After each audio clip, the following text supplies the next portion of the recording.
you and welcome to this video where I will help you out how to add text in Premiere. And for this, first of all, create a sequence with a video.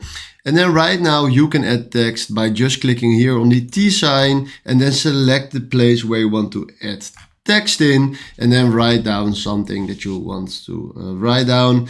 Then there it is, the text. Then select it, and then if you click here on this arrow right here, you have here all the text options to edit your text.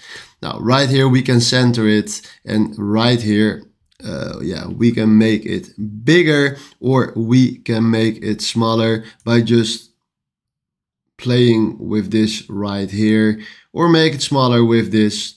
And we can also change the font right here by going to short text and then here Tehoma, and then you have the font.